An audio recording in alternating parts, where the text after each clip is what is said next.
9 bolnih životnih istina. Prvo, nitko nije stvaran na ovom svijetu. Svatko ima dvostruko lice. Drugo, većina ljudi poštuje novac, a ne osobu. Treće, osoba koju najviše volite će vas najviše povrijediti.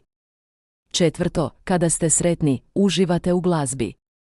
Ali kad si tužan, razumiješ tekst. 5. U životu te definiraju dvije stvari. Tvoje strpljenje kada nemaš ništa i tvoj stav kada imaš sve. 6. Usporedba je kradljivac radosti. Usredotočite se na vlastiti put i postignuća. 7. Neuspjeh vas ošamari u javnosti. Uspjeh vas privatno grli. 8. Vrijeme ne liječi sve. Samo nas uči kako živjeti s boli. 9. Povjerenje znači sve. Ali kad se jednom pokvari, izvinjenje ne znači ništa.